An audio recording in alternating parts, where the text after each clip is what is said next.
Хабарымызды жалғастырамыз. Ауылдағы әйелдер кәсіпкерлігі экономикалық тұрақтылық пен орнықты дамуға бастайтын жол. Елордада осы тақырыпта ауыл әйелдерінің 4-ші республикалық форумы басталды. Қазір әріптесім жиыннан тікелей байланысқа шығып тұр. Қорған, қайырлы күн, форумның нәзік жандыларға береріне. Қайырлы күн, Марал. Атап өтейін, мұндай форум алғаш рет 2018 жылы ұйымдастырылған, ал биылғы жиынға ұзынырғасы 50 шақты нәзік жанды келген. Ал қалған әйелдер онлайн форматта қатысып жатыр.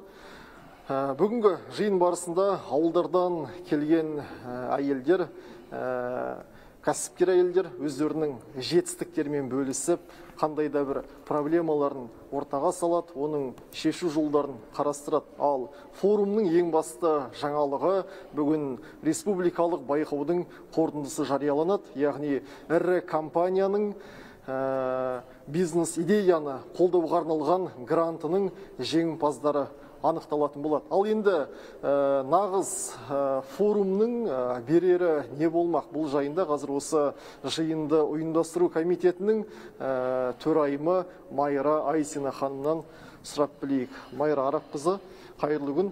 Форум ауыл әйелдеріне не береді? Қорған, енді шын айту керек, мына үкімет бір жағына, бәрімізді айтып отырмыз ғой, ауылды көтеру керек, дамыту керек деп.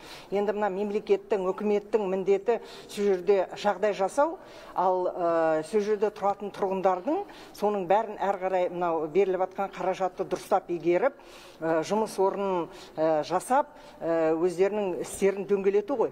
Ал енді мына бірыңғай ұлттық ұйымының айтуынша, мынау дамып келе жатқан елдерде жұмыскерлердің 43% ауылда тұрады екен.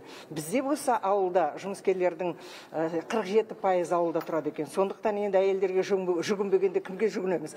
Сондықтан мына форумның да ең басты алға қойған мақсаты ол мынау сол ауыл әйелдерінің потенциалын қолданып, оларды бір жерге жинап, жақсы бір алаң жасап, бірімен бірі пікір талас тудырып, осы жұмыстарын көрсете білу үшін осы форумды бір ұйымдастырдық.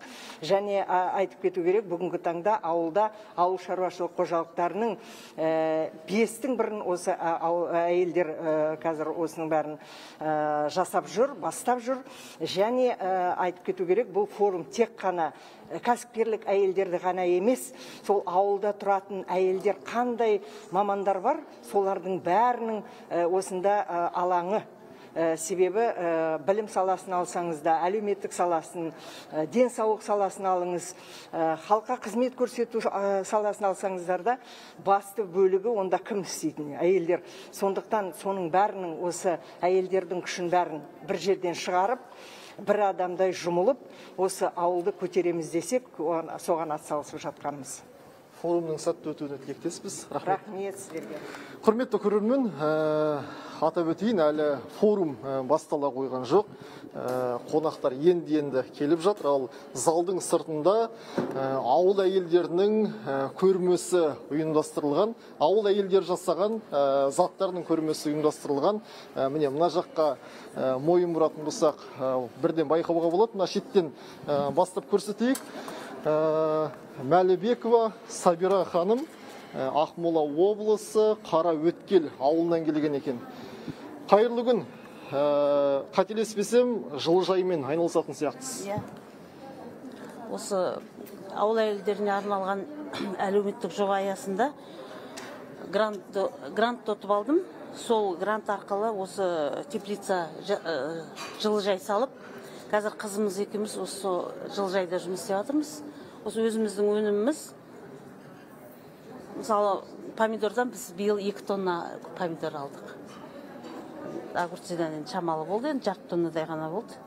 Сол басқаларын тәтті бұрыш, морковь, сәбіз. Негізі қалай? Табысты кәсіп пе екен? Иә, табысты кәсіп. Жылыжайдың аумағы қанша? Аумағы енді 30 квадраттан ғой. Бастапқыда қиын болмады ма? Әрине бастапқыда қиын болды. Оны жылыжайды орналастырып, оның жаңағы отырғызу жұмыстары әрине қиын ол. екі ағадамыз, қызымыз екеуміз соларды орналастырып, егіп, сосын оған су тарту керек, су жүргізіп, соның бәрін өзіміз қолмен жасадық. Қазір бәрі бір жолға қойылды дейсіз ғой? Бір жолға қойылды қазір, иә. Келесі жылы енді қиындық болмайды. Осындай табысты шығара беретін. Кәсібіңізге берекесін берсін. Рахмет. Ал мына жақтан ұлттық нақыштағы төсеніштерді көруге болады. Бұл бұйымдар Жидебаева Айнұр ханымдікі екен. Сәлеметсіз бе? Қай өңірден, қай ауылдан келдіңіз? Қызылорда облысы, Шалағаш ауданы, Жаңатылап ауылынан келіп тұрмын. Мына кәсіпті бастағаныңызға қанша болды және бір өзіңіз тігесіз болсын бәрін? Мен негізі жалпы бұл кәсіпті үлкен көлемде жаңағы ашып дамытуыма себепкер болған ауыл әйелдерін қолдау әлеуметтік жобаны қолдау бағдарламасы бойынша жасыл экономиканы қолдау бағдарламасы ұжымыменен онлайн түрде оқып, тегін сертификатымды алып, бизнес идеямды жолдап, грантқа қол жеткіздім. Сол грант бойынша керек машинкалерімді алып, керекті заттарымды алып, өзімнің үйімнің бір бөлмесіне тігін цехын ашып отырмын. Енді кәсібіңіз қалай? Жақсы жүріп жатыр ма? Кәсіп жақсы жүріп жатыр.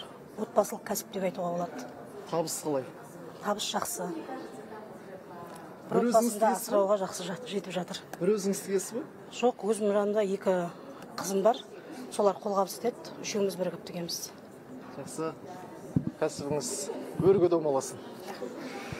Құрметті көрермен, жалпы жаңа естідіңіздер, бұл кісілердің барлығы ауыл әйелдерін қолдау грантына ие болған. Мұндай көмек қаржыны беру 2013 жылы басталған. Содан бері осы кезге дейін 80-нен аса нәзік жанды осындай грантты жеңіп алып, өзінің кәсібін бастаған екен. Ал мына жаққа көз тастайтын болсақ, кітапты көруге болады. Асқар шыңдарға ту тіккен ауыл әйелдері деп аталады. Бұл жерде кәсібін бастаған, жетістікке жеткен, ең үздік деген 100 әйел топтастырылған. Бұған дейін мұндай кітаптың 2-і шыққан, бұл енді 3-ші томы. Ал жиын бүгін түстен кейін аяқталады. Мендегі ақпар әзірге осы. Марал, сөз кезегі өзіңізді. Рахмет, Қорған. Құрметті көрермендер, естеріңізге сала кетейін. Әріптесім Қорған Қонысбайұлы елорда төрінде өтіп жатқан республикалық ауыл әйелдері атты 4-ші форум бастау алған болатын. Хабарымызды жалғастырамыз.